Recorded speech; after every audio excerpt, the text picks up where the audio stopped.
중요한 거는 우리가 먹은 잉여, 남아 돌아가는 혈당을 어떻게 스토리지 할 수 있느냐.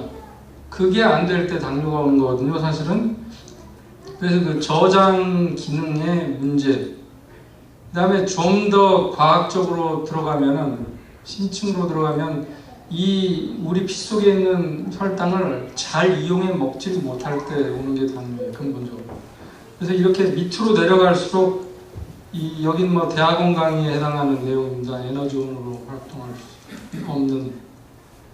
그래서 한번 보시면은 우리가 먹는 음식이 이 소장을 통해서 이렇게 들어오죠. 들어오면서 소장을 지나갈 때 이 소장의 벽을 보면 양탄자처럼 생겼어요. 융기가 이렇게 많은데 그 융기를 한 올 한 올 해당하는 게 세포라고 그러면 그 세포를 확대해서 보면 이렇게 생겼어요. 이 융기가 있는 쪽이 소장이 되겠고요.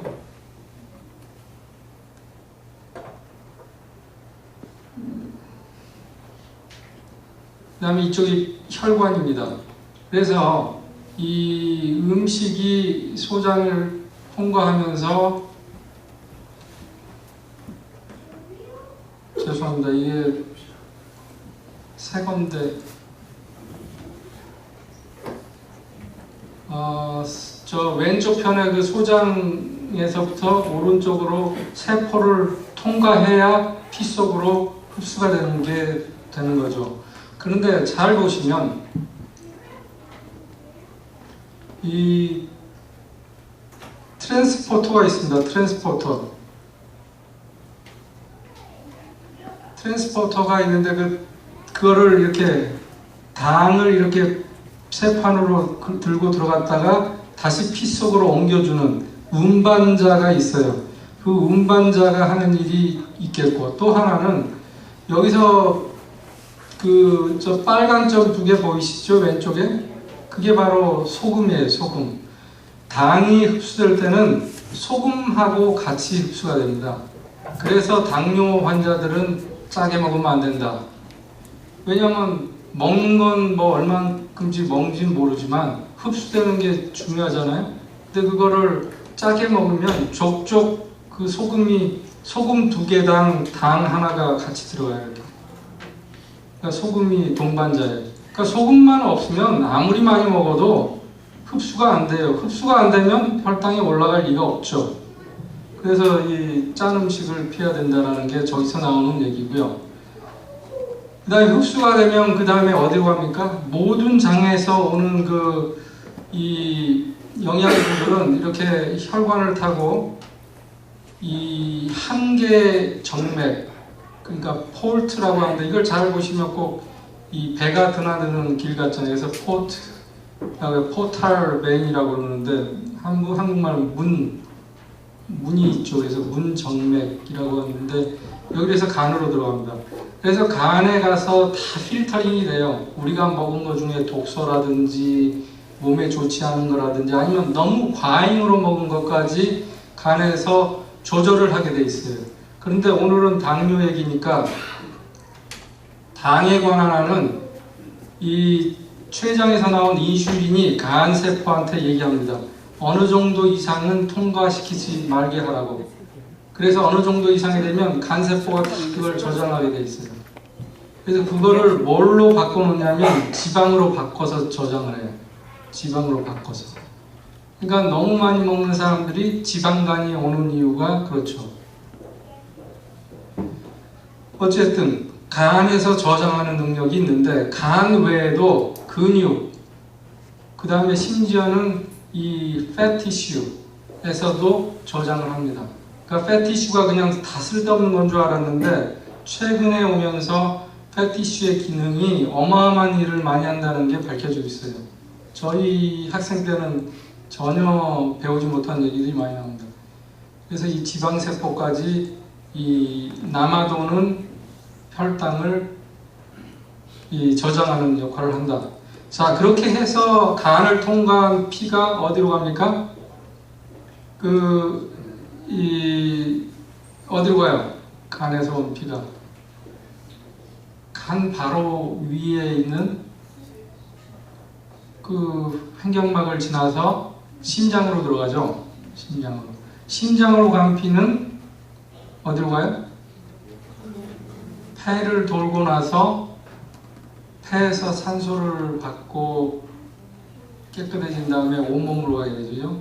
그러니까 즉 무슨 얘기냐면 간을 패스한 피의 혈당은 온몸으로 가는 혈당이에요. 그죠? 이해가 되시죠? 자, 그러면 간을 통과한 피가 심장으로 가서 전신으로 갑니다. 전신으로 갈 땐 뭘 통과해서 갑니까?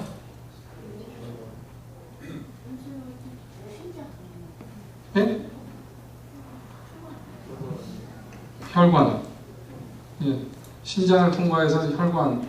제가 말을 이상하게 했군요. 혈관을 통해서 전신으로 가는데, 자, 전신에 갈 때 보면은 이제 오늘은 포커스가 혈당에 있으니까, 혈당이 이렇게 피를 통해서 갈 때 여기 저장 기능이 있는 간에 다시 또 가기도 하고 근육에 가고 지방세포에도 갑니다. 그래서 여러분들이 이 운동을 많이 하라는 이유가 우리가 나이 들면 근육이 자꾸 볼륨이 작아져요. 그럼 근육이 단지 뭐 바디빌더들이 잘 보이려고 하는 데만 쓰는 게 근육이 아니고 무거운 거 들어올릴 때만 쓰는 게 아니고 우리의 건강을 유지하는데 절대적인 일을 하는데 바로 그 근육이 남아도는 혈당을 머금고 있는 거예요. 간 다음으로 어쩌면 간보다 양은 더 많을지 몰라요. 그 다음에 이제 지방세포들도 그런 일을 하죠. 그런데 여기에 보시면은 췌장에서 나온 인슐린이 잘 안 보이시겠지만 인슐린이 각각 세포들을 다 관할합니다. 그래서 각각 세포에 혈당을 집어넣게 해주는 역할을 해요. 그 사진이 바로 이따 나오는데 넘어가기 전에 과잉 섭취, 과잉 흡수, 그 다음에 저장이 안 되는 거, 그 다음에 마지막으로 에너지원으로 활용하는 게 안 되는 거. 요거는 머릿속에 기억하시고, 자, 이제는 이 저장 안 되는 거를 한 번 더 보시겠습니다. 이게 간세포가 됐든 근육세포가 됐든 세포예요. 세포막이 있으면 이렇게 이 두 부분에 무슨 안테나 같은 게 있는데 하나는 인슐린 수용체입니다. 그래서 인슐린이 해필이면 거기에 가서 딱 맞게 돼 있어요. 인슐린이 피 속을 떠돌다가 그 세포에 가서 거기에 딱 맞아요. 그러면은 이 문이 열려요. 저 문이 열리면 혈당이 그 세포 안으로 들어갈 수가 있는 거예요.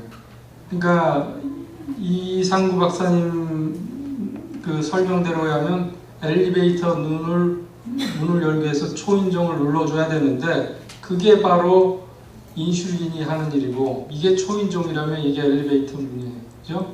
그래서 이제 이 혈당이 안으로 들어가요. 세포 속으로. 그래서 세포 속으로 들어가면은 그 글라이코젠이라고 하는 이 복합당으로 해서 뭉쳐져 가지고 유지되기도 하고 여러 뭡니까 프로세스를 거쳐서 패티 애시드로도 저장이 됩니다. 그래서 그 얘기는 뭐냐면은 우리가 꼭 패티슈를 안 먹어도 살이 찔 수 있고 지방질이 쌓일 수 있는 이유는 모든 에너지가 남는 거는 패티슈로도 될 수 있다. 그래서 여기서 중요한 거는 인슐린 수용체하고 그 다음에 포도당을 여기서 밖에서 안쪽으로 운반해주는 포도당 운송자의 역할이 둘이서 아주 기가 막히게 호흡을 맞추고 있다. 이거를 아셔야 되겠어요. 그 다음에 이제 저거를 잘 보여주는 이 동영상이 되겠는데 한번 보시죠. 비만일 경우 당뇨에 걸릴 위험성이 높아지는 이유는 뭘까? 비만이 되면 혈액 속에 지방산이 많이 나오게 된다. 혈당을 낮춰주는 인슐린은 제대로 나오지만 과다급의 지방산이 인슐린의 작용을 억제하고 그 결과 인슐린 저항성이 생겨 혈액 속에는 혈당이 넘쳐나면서 당뇨가 되는 것이다.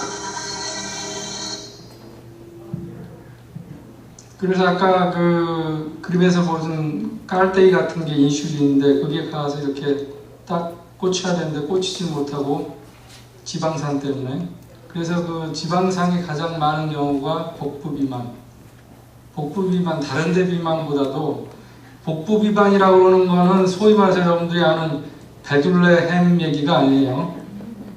그거는 내장 지방. 그래서 그건 이제 CT를 찍어야지 이제 그걸 정확히 측정을 하는데, 뭐 배가 나온 분들은 분명히 겉에도 지방이 있지만 안에도 있는 거예요.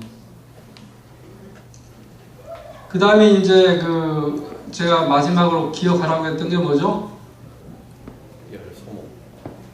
네? 예, 에너지원으로 잘 못 써서 이제 오는 거. 그 얘기를 제가 지금 하려고 하는 겁니다. 그 에너지를 쓰고 못 쓰고는 바로 저 미토콘드리아가 하는 일이 그거예요. 미토콘드리아는 어떻게 보면 화력 발전소입니다. 그래서 석탄을 잘 써야 거기서 전기가 많이 나오는 거예요. 근데 이 미토콘드리아는 세포 내에 여러 개가 있는데, 운동을 안 하게 되면, 이 논문에서 보시다시피 운동을 안 하게 되면은 미토콘드리아 숫자가 감소가 되는 거예요. 세포 내, 각각 세포 내. 그런데 다시 운동을 하게 되면 그 숫자가 많아져 가지고 산화 능력이라는 거는 이 연료를 태운다는 건 뭐예요? 산소를 합쳐준다는 뜻이에요. 그래서 산화라고 그래요. 그건 과학적으로는 태운다는 뜻이. 그래서 산화 능력이 증가한다. 그래서 근육 내에 있는, 예를 들면은 미토콘드리아 숫자가 많아져서 연료를 활활 태운다. 그러면 어떤 일이 일어나요? 근육이 세져요. 근육이 세지고 회춘합니다. 회춘.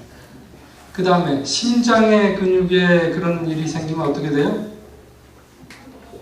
이 심장에 힘이 있으니까 같은 일을 해도 피곤하지가 않고 몸이 훨씬 가뿐하게 느껴지는 겁니다. 혈액순환이 잘 되니까.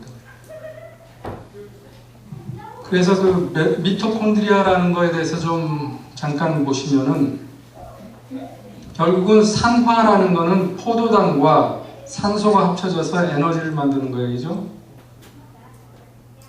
그래서 이게 미토콘드리아인데, 이 세포에 핵이 있고 뭐 여러 가지들이 있지만 요 9번에 해당하는 게 미토콘드리아예요. 여기서 이 세포에는 지금 2개가 있는데, 그거 잘 보시면 캡슐같이 생겨 있고, 그 안에는 이 뭡니까, 라제이터처럼 막 날이 많이 돼 있어요. 그건 왜냐하면 면적을 증가시키기 위해서. 무슨 면적이요? 산소하고 포도당에 접촉할 수 있는 면적을 증가시켜야지 이피션시가, 이 효율이 증가되잖아요. 그죠? 단위 시간 내에 빨리 산소를 이용해서 포도당을 많이 태울 수가 있으니까. 그래서 저게 저렇게 구조가 이렇게 아주 날이 많이 있습니다. 한 가지 특징은 모든 몸에서의 이 구성하는 그 구성 물질을 DNA가 관장하는데, 핵에 있는 DNA가 관장을 해요. 여기서 다 이 원본을 주면은 이게 복사해가지고 나르고, 복사해서 날라서 물질을 만들어내요. 호르몬도 만들어내고, 눈물샘에서 눈물도 만들어내고, 다 각각의 일을 합니다. 그런데 이 미토콘드리아만은 고유의 DNA를 보유하고 있다. 전혀 다른, 색다른 자기만의 DNA를 가지고 있어요. 왜 그런지는 현대의학에서는 밝혀지지 않았습니다. 그리고 그 DNA가 무슨 일을 하는지는 몰라요.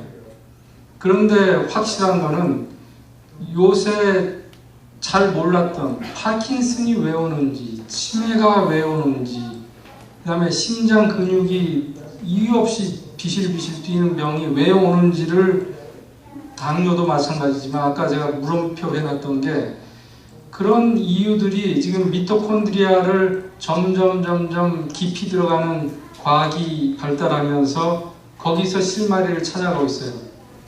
뭐냐면은 미토콘드리아의 기능이 떨어져서 에너지 생산을 안 하면 그 조직은 그 기능이 떨어지는 거예요. 그래서 그 얘기는 좀 이따가 자세히 더 제가 부연해서 말씀드리기로 하고, 이제 부가적으로 아까 이제 누가 그런 말씀도 하셨는데, 이 췌장 기능이라는 게 이 술하고 지방하고 직접 관련이 있습니다. 지방을 많이 드시면 췌장이 어마어마하게 라이페이지라고 하는 이걸 만들어내야 힘이 드는데, 그러면 췌장 기능이 왜 뭘 먹느냐에 따라서 기능이 달라지느냐? 하는 거를 이제 알아본 논문인데 캐나다 이 매니토바 대학에서 발표한 거예요. 또 하나 재밌는 논문은 우리 고대하고, 제가 이제 고대 나왔으니까 우리 고대라고 합니다. 양해하세요. 기분 안 나쁘시죠? 그 다음에 이제 연세대학하고 합작해가지고 이 한국인 남자 30세 이상의 건강한 남자, 뭐 뚱뚱하지도 않고 아주 그냥 소위 말해서 검사했을 때 합격된 30세 남자 이상의 남자 1000명가량을 가지고 그 사람들이 식단을 조사하고, 그래서 음식 중에 지방질을 많이 먹느냐 적게 먹느냐 중간으로 먹느냐, 그 다음에 술 마시는 행태를 아주 차분하게 소셜라이즈된 드링커냐 아니면은 폭주를 하느냐 아니면 심지어는 술 마시고 문제를 자꾸 필름 끊겨가지고 문제 일으키는 사람이냐, 요 세 그룹과 세 그룹을 나눠서